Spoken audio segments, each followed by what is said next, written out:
Hello दोस्तों, good morning, नमस्ते संस्कृताय। आप सभी का यस क्लासेस 1 में स्वागत है। दोस्तों, आज हम लेकर उपस्थित हुए हैं मेघदूत का श्लोक, वह भी पूर्व मेघ का, जो हमको 1 से 10 तक पढ़ना है झारखंड पीजीटी जो सिलेबस है उसके अनुसार। दोस्तों, आज हम एक पहला श्लोक लेकर उपस्थित हुए। आज हम पहला श्लोक पढ़ेंगे जो कालिदास की रचना है, खंड काव्य है मेघदूतम। ठीक है दोस्तों, इसका हम समान परिचय, कालिदास का समान परिचय और मेघदूत का जो समान परिचय है, इसको हम पढ़ा चुके हैं दोस्तों कल और परसों क्लास में। आज हम इसका श्लोक लेकर उपस्थित हुए हैं। आज हम पहला श्लोक पढ़ेंगे। ठीक है, तो दोस्तों जो खंड काव्य है, जो मेघदूत है, यह एक क्या है? खंड काव्य है। क्या ये खंड काव्य है? इसको दूत काव्य भी कहते हैं, संदेश काव्य भी कहते हैं और विरह काव्य भी कहते हैं, क्योंकि इसमें यक्ष और यक्षिणी का विरह है, इसलिए विरह काव्य है। इसको यह गाया जाता है, गाकर पढ़ाया जाता है, तो इसे गीति काव्य कहते हैं। दूध के माध्यम से संदेश भेजा जाता है यक्षिणी के पास, इसलिए इसको दूध काव्य भी कहते हैं। संदेश भेजा जाता है, इसलिए इसको संदेश काव्य भी कहते हैं। दोस्तों, जो दूध बनाकर लिया गया है, यह जो हमारे वाल्मीकि रामायण जो है, वाल्मीकि जी के जो रामायण है, वहां से हनुमान जी से प्रेरित होकर कि हनुमान को वहां पे वाल्मीकि ने दूध बनाकर सीता की खोज के लिए भेजा था। उसी प्रकार कालिदास ने भी यहाँ पे जो है मेघ को दूध बनाया, और यक्ष के माध्यम से यक्ष जो है मेघ को दूध बनाकर अलकापुरी यक्षिणी के पास भेजता है। ठीक है दोस्तों, तो आज हमको इसका पहला श्लोक पढ़ना है। इस श्लोक में जो है यक्ष है जो निवास कर रहा है किसी रामगिरी आश्रम में। ठीक है, तो आइए इसको हम पढ़ते हैं श्लोक को और इसका अर्थ देखते हैं। ठीक, कश्चित कांता विरह गुरुड़ा, कश्चित कांता विरह गुरुड़ा, स्वाधिकारात् प्रमत्त, कश्चित कांता विरह गुरुड़ा, स्वाधिकारात् प्रमत्त, सापेनास्तंगमित महिमा वर्षभोगेण भर्तुं, यस्य चक्रे जनकतनया स्नानपुण्योदकेषु स्निग्धछाया तरुषु वसतिं, रामगिर्याश्रमेषु स्निग्धछाया तरुषु वसतिं, रामगिर्याश्रमेषु यस्य चक्रे जनकतनया, यस्य चक्रे जनकतनया स्नान पुण्योदकेषु। ठीक है दोस्तों, ये हमारा, इसको अर्थ देखते हैं। यहाँ पे है, लेंगे हम, यहाँ से अर्थ पढ़ेंगे। यक्ष चक्रे वसति, क्या है? यक्ष चक्रे वसति, जो यक्ष है निवास करता है। चक्रे माने किया, यक्ष निवास किया। क्या दोस्तों? यक्ष ने निवास किया। यक्ष चक्रे वसति, यक्ष निवास किया। वसति माने निवास, निवास बनाया, अपना निवास बनाया, निवास किया। चक्रे माने किया, चक्रे माने किया। यक्ष जो है अपना निवास बनाया या किया, यहाँ पे यक्ष चक्रे। तो जो है यक्ष है अपना निवास स्थान कहाँ बनाया दोस्तों? तो रामगिर्याश्रमेषु, रामगिरी के पर्वतों में, रामगिरी के आश्रमों में, मतलब रामगिरी के पर्वतों में अपना आश्रय बनाया, आश्रम बनाया। कहाँ पे बनाया? यक्ष जो है निवास किया, तो कहाँ किया? तो रामगिर्याश्रमेषु। यह सप्तमी का बहुवचन है दोस्तों, सप्तमी का बहुवचन है, में पर होगा सप्तमी का बहुवचन। तो हमारा रामगिर्याश्रमेषु, रामगिरी के आश्रम में, रामगिरी के पर्वतों में अपना निवास स्थान बनाया। कहाँ पे? रामगिरी के पर्वतों में क्या बनाया? आश्रमेषु, आश्रम बनाया, आश्रम बनाया। रामगिरी के पर्वतों में आश्रम बनाया। ठीक है, किसने बनाया? यक्ष। यक्ष ने निवास किया कहाँ पे? रामगिरी के आश्रम में निवास किया, या रामगिरी के आश्रम में अपना जो है पर्वतों में अपना आश्रम बनाया। तो रामगिरी का जो आश्रम है वह कैसा है? प्रश्न है कि रामगिरी का जो आश्रम है वह कैसा है? तो रामगिरी का आश्रम है स्निग्ध छाया तरसु, जो घनी जंगलों, जो घनी छाया से युक्त है, जो वृक्षों की घनी छाया से युक्त है, घने छायादार वृक्षों से युक्त है, जो घनी छाया से युक्त है। वृक्षों के, तरसु माने वृक्ष हो गया, वृक्षों के घनी छाया से युक्त है, घनी छाया से युक्त है। घनी छाया से क्या है दोस्तों? युक्त है। तरसु माने वृक्ष होता है, स्निग्ध छाया, जो उसकी घनी छाया, स्निग्ध माने मीठा मीठा, मतलब अच्छी छाया है, ये नहीं कि कहीं धूप है कहीं छांव, ऐसा नहीं। घनी, क्योंकि वृक्ष जो वहाँ के घने घने हैं, तो वहाँ की जो छाया है वह घनी छाया है, एक दूसरे से जो पेड़ है सटे हुए हैं, काफी पास पास में है, इसलिए जो वहाँ की छाया है स्निग्ध छाया तरसु, जो वहाँ के वृक्षों की छाया है बहुत स्निग्ध है। ठीक है, बहुत घनी छाया है वहाँ पे है। ठीक, तो यक्ष चक्रे वसती रामगिरिया आश्रमसु, जो यक्ष है निवास करता है तो कहाँ पे? रामगिरी के आश्रम में। रामगिरी का आश्रम कैसा है? वृक्षों के छाया से युक्त है, जहाँ पे वह निवास करता है। कहाँ है दोस्तों? वृक्षों की छाया से युक्त है। और रामगिरी का आश्रम कैसा है? एक है कि वह घनी छाया, वृक्षों की घनी छाया से युक्त है। और रामगिरी का आश्रम कैसा है? तो और रामगिरी जो है जनक तनया स्नान पुण्योदकेशु, जनक तनया माने जनक की पुत्री सीता, जनक की पुत्री सीता के स्नान करने से। क्या है? जनक हो गया, उनके पिता का नाम था जनक, सीता के, तो जनक की पुत्री सीता के स्नान करने से, स्नान करने से जल जहाँ का पवित्र हो गया है। स्नान करने से जल पवित्र हो गया। क्या हो गया है? जल पवित्र हो गया है, जल जो है पवित्र हो गया है। सीता, जनक की पुत्री सीता के स्नान करने से जल पवित्र हो गया है, ऐसा रामगिरी आश्रमेशु। कैसा है? रामगिरी आश्रम कैसा है? जनक तनया स्नान पुण्योदकेशु, जनक तनया के स्नान करने से जहाँ का जल पवित्र हो गया, ऐसा रामगिरी आश्रमेशु। और स्निग्ध छाया तरसु, ऐसा रामगिरी आश्रमेशु। रामगिरी का आश्रम कैसा है? रामगिरी का जहाँ जो यक्ष निवास कर रहा वह कैसा है? तो घनी छाया से युक्त है, और सीता के स्नान करने से जहाँ का जल पवित्र हो गया, ऐसे जल वाले जो स्थान वाले जो है रामगिरी पर्वत है, स्थान है, वहाँ पे जो है यक्ष निवास कर रहा है। ठीक है, तो 2 लाइन का हो गया। यक्ष चक्रे वसतिम, चक्रे यक्ष जो है निवास किया। कहाँ निवास किया? रामगिरिया श्रमेशु, रामगिरी के पर्वतों में। ठीक है, सप्तमी का बहुवचन है, तो रामगिरिया श्रमेशु, उसके पर्वतों में आश्रम बनाकर रहा। और स्निग्ध छाया तरसु, और घनी वृक्षों से युक्त जहाँ की छाया है, वृक्षों से युक्त जहाँ छाया व्याप्त है वहाँ पे निवास किया। और रामगिरी का आश्रम कैसा है? तो जहाँ जनक तनया के स्नान करने से जहाँ का जल पवित्र हो गया है, वैसे स्थान पर वैसा जो है रामगिरी आश्रमेशु है, जहाँ पे यक्ष निवास किया। ठीक है, यक्ष चक्रे जनक तनया स्नान पुण्योदकेशु, तो स्नान पुण्य क्या है? रामगिरी आश्रमेशु। और रामगिरी आश्रमेशु कैसा है? स्निग्ध छाया तरुसु वसतिम, और जो है वृक्षों के घनी छाया से युक्त रामगिरी, ये जो इसका विशेषण है सबका रामगिरी आश्रमेशु का। ठीक है, तो जो यक्ष को जो है रामगिरी के आश्रम में क्यों रहना पड़ा? यक्ष जो है निवास कर रहा है रामगिरी के आश्रम में, वहाँ पे, और जो है वहाँ का जो वृक्ष है घनी वृक्ष छाया से युक्त है, और जो है सीता के स्नान करने से जहाँ का जल पवित्र हो गया है, ऐसा रामगिरी का आश्रम है। तो जो यक्ष है वह रामगिरी के आश्रम में क्यों निवास करने आया? यक्ष जो है रामगिरी के आश्रम में क्यों निवास करने आया दोस्तों? तो सापेन के कारण। किसके कारण? साप के कारण।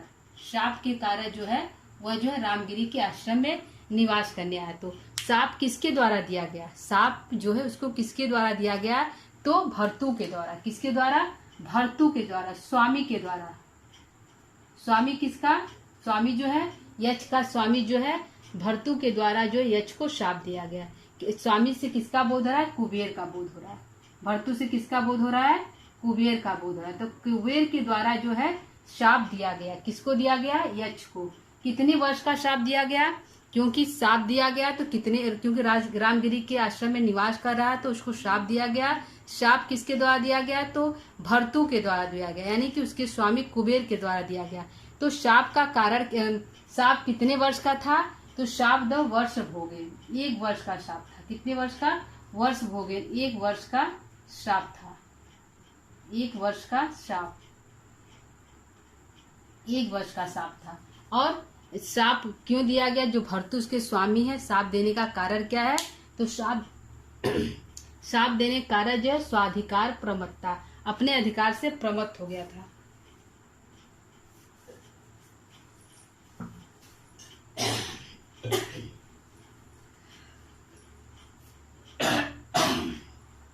अपने अधिकार से जो है यक्ष जो है प्रमत्त, स्वाधिकारात प्रमत्त, अपने अधिकार से प्रमत्त हो गया था। कौन प्रमत्त हो गया था? यक्ष।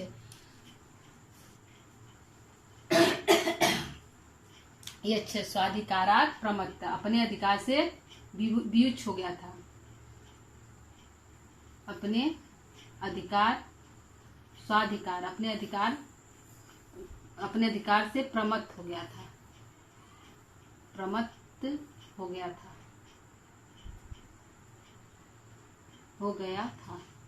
ठीक है। कौन अपने अधिकार से प्रमत्त हो गया था? तो यक्ष। तो जो यक्ष को शाप किसने दिया? भर्तु ने दिया यक्ष के। कितने वर्ष का शाप दिया? 1 वर्ष का शाप दिया। इसका शाप देने का कारण क्या है दोस्तों? तो शाप देने का कारण है स्वाधिकारात प्रमत्त है। जो यक्ष अपने अधिकार से प्रमत्त हो गया, उसका काम था दोस्तों कि आप लोगों को पता होगा, उसका काम था कि अपने स्वामी जो है कुबेर को सुबह सुबह पुष्प ला कर देना था। कुबेर जो है भोलेनाथ के भक्त थे, तो वह जो उसकी पूजा करते थे, भोलेनाथ का पूजा करते थे, तो वह जो है अपने काम में प्रमत्त कर दिया, फूल लाने में देरी कर दी। फूल लाने के देरी कर देने से उसको जो है शाप मिला। शाप के कारण वो कहाँ आ गया? रामगिरी आश्रम में आकर निवास करने लगा। ठीक है दोस्तों। तो शाप का कारण क्या था? शाप का कारण था स्वाधिकारात प्रमत्त। ठीक है, अपने काम से प्रमत्त किया, अपने जो काम करने में उसमें हवा हलाली की, मतलब कि उसमें बेईमानी कर दी, काम को अपने सही ढंग से नहीं किया। जो समय निर्धारित था, समय के निर्धारित अंतर्गत काम को नहीं किया, देरी किया, इसलिए उसके भर्तु ने उसको 1 वर्ष का श्राप दे दिया। श्राप दिया कितने वर्ष का? 1 वर्ष का श्राप दिया। और क्या कर दिया? श्राप के कारण उसमें उसके जो यक्ष है, उसके यक्ष के स्तंगमित महिमा, उसकी महिमा को समाप्त कर दिया। क्या है? जो इसके महिमा को स्तंगमित महिमा को समाप्त कर दिया। महिमा को समाप्त कर दिया।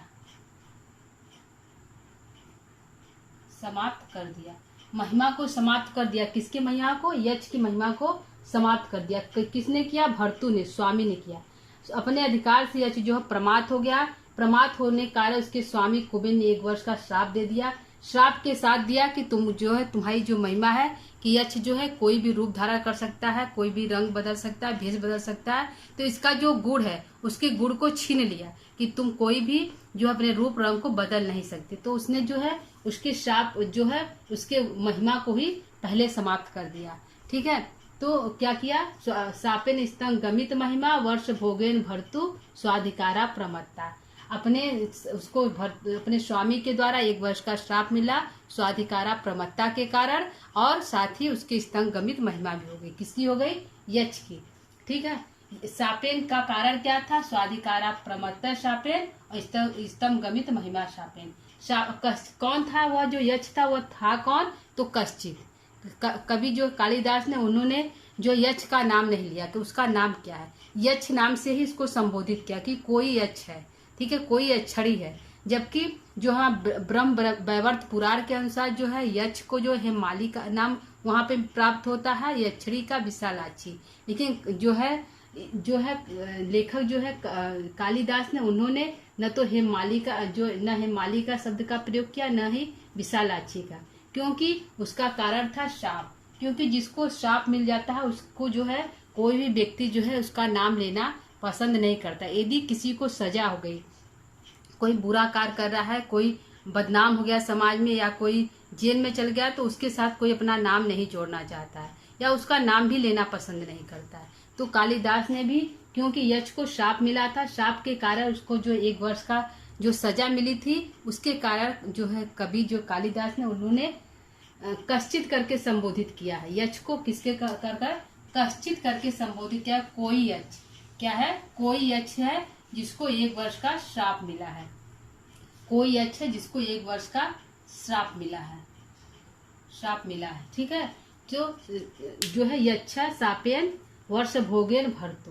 ठीक है, आगे है कांता विरह गुरुआ। उसको शाप तो मिला है, शाप का कंडीशन क्या है कि उसकी जो है कांता विरह गुरुआ, क्योंकि जो है यक्ष को शाप किसके कारण मिला था? तो यक्षिणी के कारण, क्योंकि उसकी अभी अभी शादी हुई थी यक्ष और यक्षिणी की, और जिसके पत्नी के प्रेम में इतना ज्यादा उलझा हुआ था कि वह समय से अपने कार्यों को नहीं कर सका, फूल को सही समय पर ले आकर नहीं दे सका, जिसके कारण जो उसके स्वामी क्रोधित हो गए और जो है शाप यक्ष को शाप मिला। तो जो यक्ष जो कुबेर है, उन्होंने कारण की वजह से उसको अलग कर दिया, उसके कांता को ही उससे अलग कर दिया 1 वर्ष के लिए।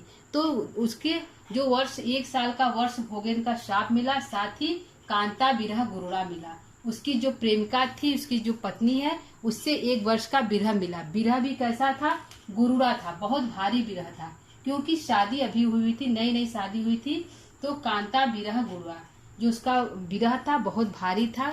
यक्ष का जो विरह था बहुत भारी था, कांता विरह गुरुड़ा, क्योंकि यह न तो उसकी पत्नी थी, न तो उसकी प्रिया थी।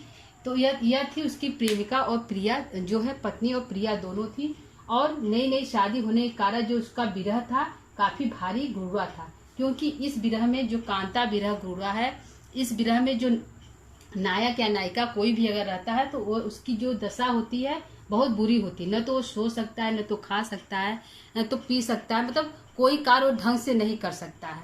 इसीलिए वह कोई काम भी ढंग से नहीं कर सकता है, उसको नींद भी नहीं आती, रातों को नहीं सो सकता है, न तो जग सकता है, उसके ख्वाबों में ही वह गुम रहता है। ठीक है, तो कांता जो विरह गुरुड़ा है, वह जो है यक्ष के लिए बहुत भारी है। इसलिए कवि ने कांता विरह गुरुड़ा कहा कि यह जो इसका विरह है वह बहुत भारी विरह है, उसका छोटा मोटा विरह नहीं है। 1 साल का विरह है, 1 साल का विरह है, साथ में साथ है कांता से विरह है, उसकी जो प्रेमिका है, पत्नी है, उससे विरह हो गया है।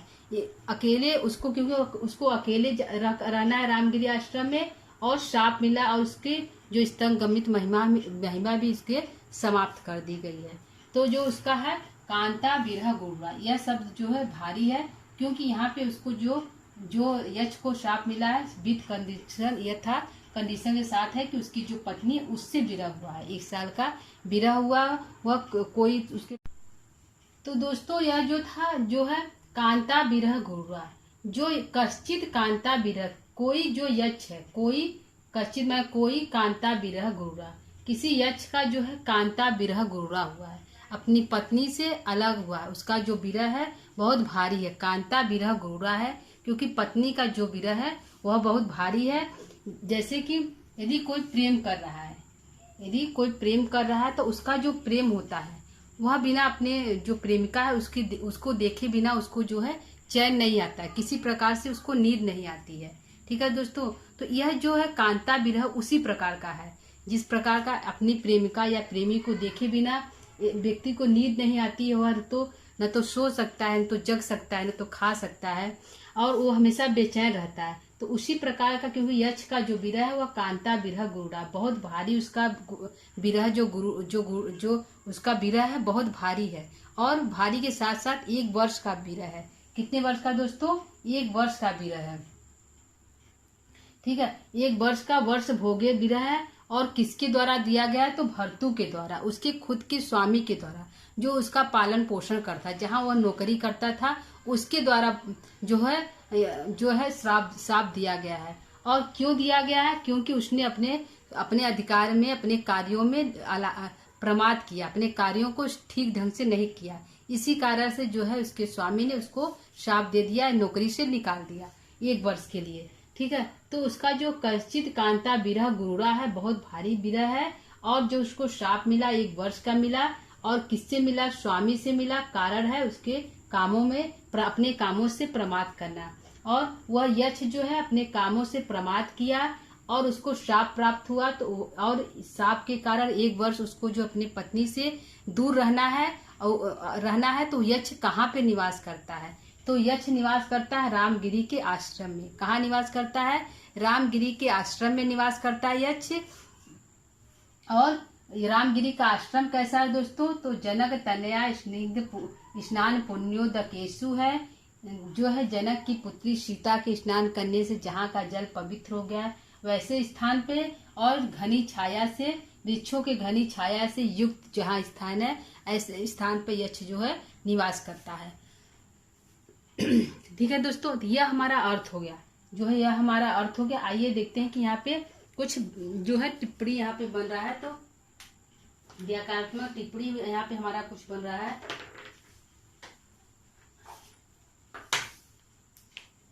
जो यहाँ पे है राम गिरियास्मेशु, तो इसमें सप्तमी का बहुवचन है। यह जो है सप्तमी का बहुवचन रामगिरी के आश्रम में, तो इसका जो सभी है ये भी सप्तमी का बहुवचन है। और जनक तनया दकेशु भी सप्तमी का बहुवचन है। ठीक है। वस्ती जो है, वसती हमारा जो है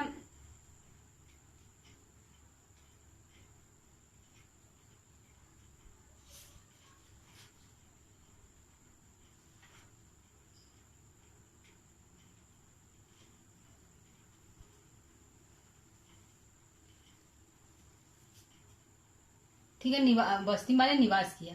और यहाँ पे हमारा गुरुड़ा जो है तृतीया का 1 वचन है। तृतीया का 1 वचन है।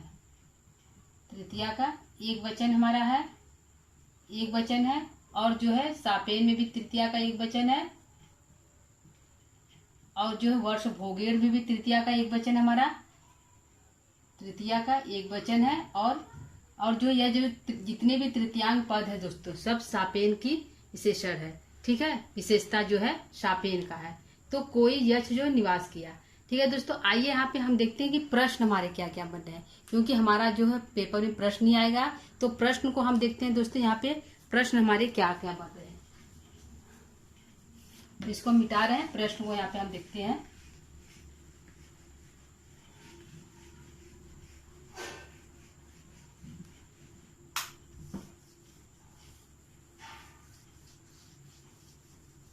यहाँ पे हमारा पहला प्रश्न है कि यक्ष जो है वह कहाँ निवास कर रहा है। यक्ष जो है कहाँ निवास कर रहा है, हमारा पहला प्रश्न है, यक्ष कहाँ निवास कर रहा है। ठीक है, यक्ष जो है कहाँ निवास हमारा कर रहा है।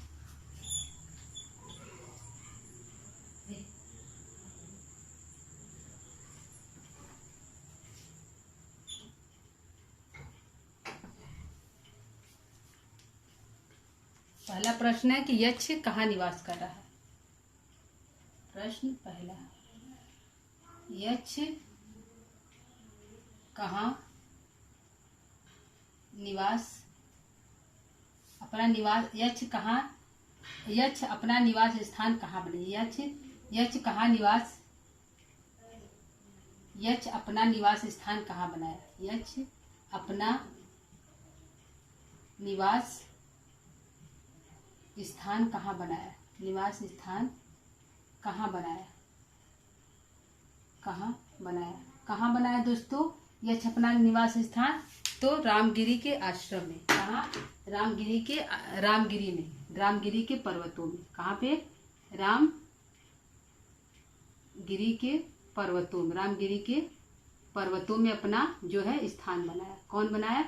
पर्वतों में। कौन बनाया? यक्ष। जो यक्ष का निवास स्थान क्या है? रामगिरी के पर्वतों में। ठीक है, आइए दूसरा देखते हैं। दूसरा प्रश्न क्या है? दूसरा प्रश्न है कि यक्ष को श्राप कितने वर्ष का मिला था। यक्ष को श्राप कितने वर्ष का मिला था। कितने वर्ष का मिला था। तो आंसर है 1 वर्ष का। कितने वर्ष का? 1 वर्ष का। 1 वर्ष का। कितने वर्ष का मिला था? 1 वर्ष का मिला था। तीसरा प्रश्न है यक्ष को शाप कितने वर्ष का मिला था? ये 1 वर्ष का। यक्ष को शाप किसने दिया था? यक्ष को शाप किसने दिया था? किसने दिया था? किसने दिया था दोस्तों? किसने दिया था? तो उसके स्वामी ने, भर्तु ने। किसने दिया था? भर्तु ने दिया था। भर्तु ने अर्थात स्वामी ने। स्वामी ने। यक्ष का स्वामी कौन था? प्रश्न है, यक्ष का स्वामी कौन था? चौथा है, यक्ष का स्वामी कौन था? यक्ष का स्वामी स्वामी कौन है? कौन है यक्ष का स्वामी? कौन है? कौन है दोस्तों? यक्ष का स्वामी कौन है? तो कुबेर है। कौन है? कुबेर जो है यक्ष का स्वामी है। कुबेर यक्ष का स्वामी है। ठीक है, अगला प्रश्न देखते हैं। 5वां प्रश्न क्या है? यक्ष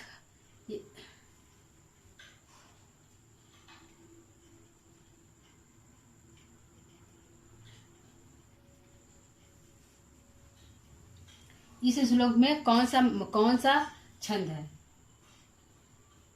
कश्चित कांता श्लोक में कश्चित कांता श्लोक में कौन सा छंद है? कौन सा छंद है? कौन सा छंद है दोस्तों? तो मंदाक्रांता छंद है। कौन छंद है? मंदाक्रांता छंद है। मंदाक्रांता छंद है।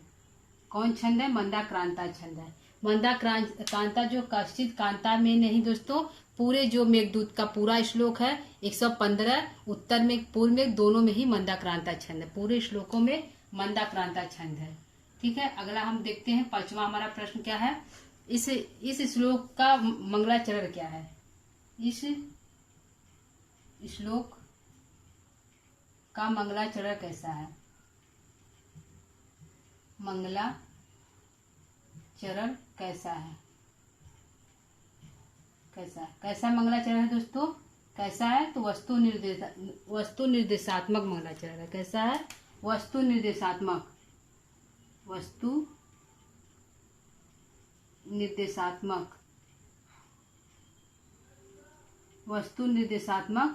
हमारा इसमें मंगलाचरण है।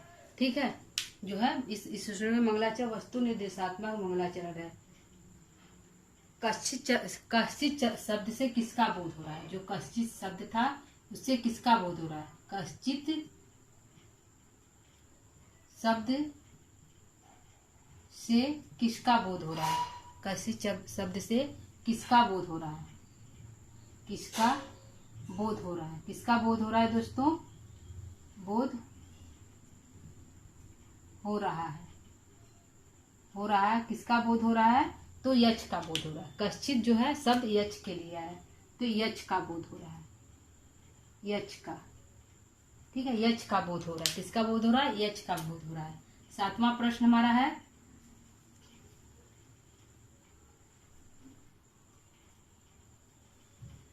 रामगिरी जो आश्रम है किसके स्नानों से पूर्ण है? रामगिरी का आश्रम रामगिरी का आश्रम किसके स्नानों से पवित्र है? किसके स्नानों से पवित्र है? रामगिरी का आश्रम किसके स्नानों से, रामगिरी का जल किसके स्नानों से पवित्र है?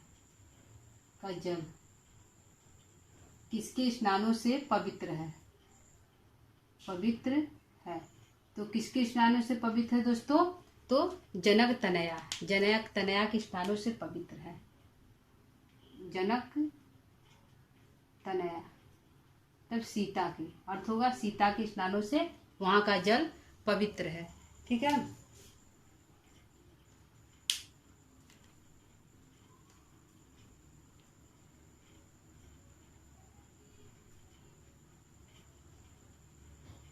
यक्ष को शाप देने का कारण क्या है?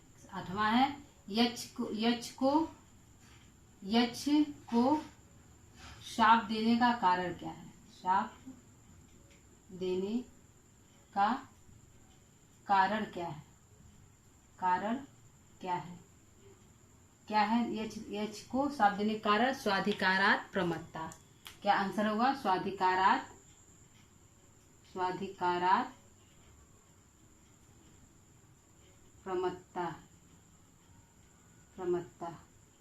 स्वाधिकारात् प्रमत्ता है। क्या है?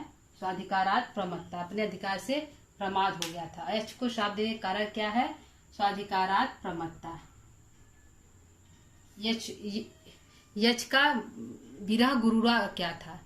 यक्ष का विरह गुरुरा क्या था? तो कांता विरह गुरुरा था। क्या था? कांता विरह गुरुरा था।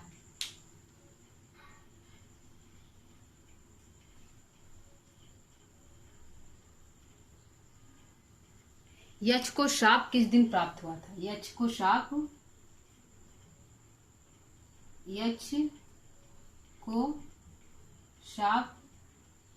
किस दिन मिला था? किस दिन मिला था दोस्तों? यक्ष को शाप किस दिन मिला था? क्योंकि यक्ष का जो शाप का अंत हो रहा है देवोत्थान के दिन हो रहा है, तो उसी दिन जो है उसको शाप मिला था। देवोत्थान एकादशी को मिला था। क्या था? देवोत्थान एकादशी को। देवोत्थान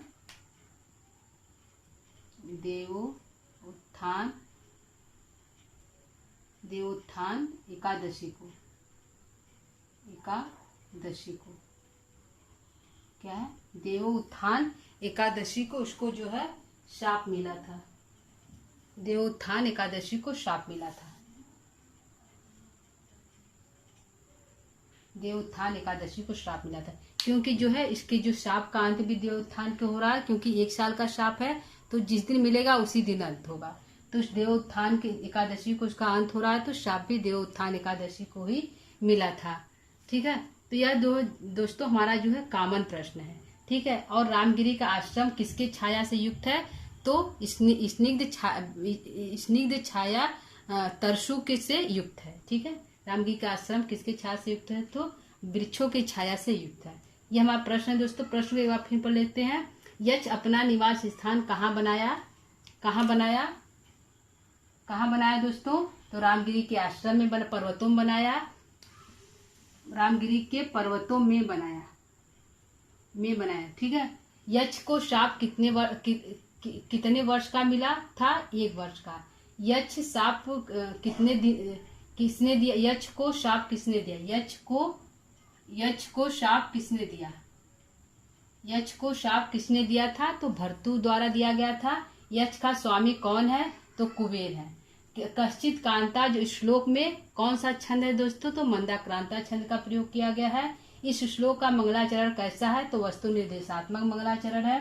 कश्चित शब्द से किसका बोध हो रहा है? तो यक्ष का बोध हो रहा है। रामगिरी का जल किसके स्नानों से पवित्र? तो जनक तनया के स्नानों से पवित्र है। यक्ष को शाप देने का कारण क्या है? तो स्वाधिकारा परमत्ता है। यक्ष को शाप किस दिन मिला था? तो देवोत्थान एकादशी को प्राप्त हुआ था।